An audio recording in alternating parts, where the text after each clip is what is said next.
Toi aussi, tu as déjà eu envie de péter ton ordi parce qu'il ramait. Ça tombe bien, dans cette vidéo, on va voir ensemble quel ordinateur choisir lorsqu'on est community manager ou plus généralement lorsqu'on travaille dans les métiers du web 2.0. C'est parti. Bien évidemment, on n'oublie pas de partager, de liker et de s'abonner surtout, ça me fera plaisir.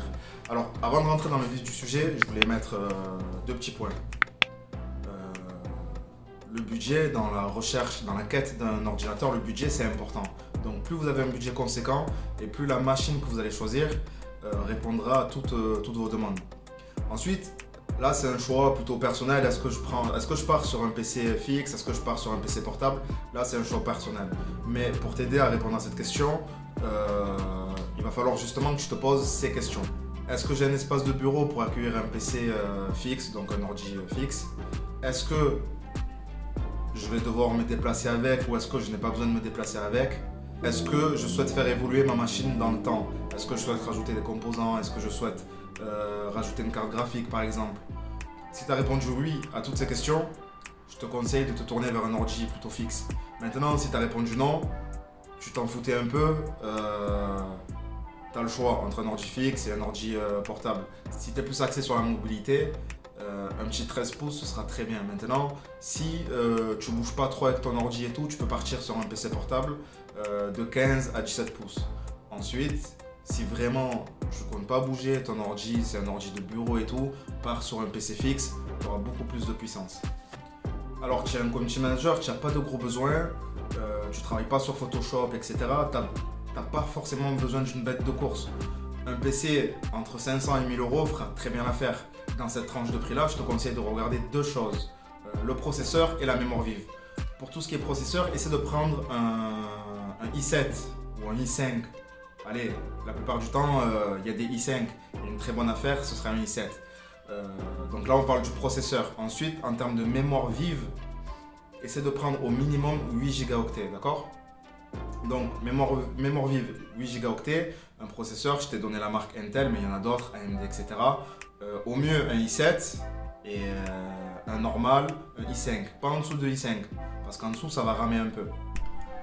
Maintenant, tu es un community manager où la photo a une place importante dans ton boulot, tu travailles pour des boîtes telles que des pâtissiers, enfin bref, dans des trucs de restauration où vraiment mettre l'assiette en avant par exemple est important. Il va falloir une belle machine, une machine un peu mieux. Donc là, je te conseille de prendre des ordinateurs allant autour de 1000 à 1500 euros. Là, sur une machine comme ça, Photoshop ne va pas ramer. Tu pourras travailler sur Illustrator, Photoshop, peut-être pas Premiere. Je l'ai essayé sur mon ancien MacBook Pro, ça ramait un peu. Bon, il avait 4 ans et ça a commencé à ramer. Donc voilà, si tu es un community manager dont la photo prend une place importante dans ton travail, je te conseille de prendre un PC, que ce soit un Apple, un HP ou peu importe, mais autour des 1500 euros. Je préfère parler en termes de prix que de spécificité pour ne pas vous perdre. Sachez qu'autour de 1500 euros, dans des magasins qui ont pignon sur rue, vous n'allez pas vous faire avoir. Après oui, vous pourrez toujours comparer l'un à l'autre, mais dans cette tranche de prix-là, vous aurez une machine qui répond à vos besoins. Et enfin, si un community manager qui travaille pour des boîtes où la vidéo prend une place importante dans leur système de communication, il te faut une grosse machine. Il te faut une machine qui va répondre à tous tes besoins au tac au tac. Et d'ailleurs, en parlant de ça, je te conseille vraiment un PC fixe. Parce que entre un PC fixe et un PC portable, tu auras plus de puissance et une meilleure évolution sur un PC fixe. Ça tend à changer, mais voilà, à l'heure d'aujourd'hui, mon avis perso, prends un PC fixe. Tu pourrais installer la suite Adobe, Premiere, tout ce qui suit, tu pourras faire ton montage et tout, vraiment, tu seras tranquille. À titre d'exemple, moi j'utilise DaVinci Resolve sur ma machine et lorsque j'essaie d'implémenter plusieurs effets et tout, la machine elle commence à ramer. Et c'est une machine c'est un iMac, donc voilà, on connaît tous les prix des iMac. Donc voilà, si vraiment la vidéo prend une place importante ou les montages photos, tu cherches à avoir une très très bonne qualité, vraiment pointueux, car oui, ça arrive, il y a certaines boîtes où la qualité de photo et tout, ils te casseront les pieds dessus. Il te faut vraiment une belle machine. Donc voilà, là c'est minimum 1500 euros. Donc si je résume un peu, c'était une courte vidéo, mais on va quand même la résumer. Si je résume un peu, tu n'as pas de gros besoins, tu travailles avec des outils qui sont sur le cloud, tels que Canva, HotSuite, etc. Une machine entre 500 et 1000 euros, ça fera très bien l'affaire. Par contre, à ce prix-là, à ce niveau-là, je te conseille de prendre, je répète, un i5 ou un i7 en termes de processeur et en termes de mémoire vive, minimum 8 Go. Ensuite, tu as quelques besoins de montage, etc. Patati patata, entre 1000 et 1500 euros, le prix de mon iMac, tu as une machine qui va répondre à tes besoins, mais il ne faudra pas non plus trop lui en demander.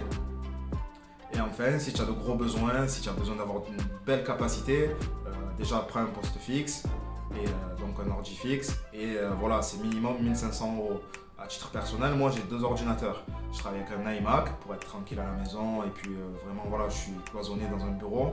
Et je travaille sinon avec un notepad qui doit être là-bas aussi. Donc voilà, mon notepad, je mettrai les liens de façon en vidéo. Il est plus petit, voilà, c'est un passe-partout. D'ailleurs, en parlant de community manager, j'ai fait pas mal de vidéos par là ou par là que je t'incite à regarder. Si le métier t'intéresse, sache que sur cette chaîne, on parle beaucoup de ça. C'est mon métier principal en tant que freelance. Et voilà, donc je te dis à de suite sur d'autres vidéos.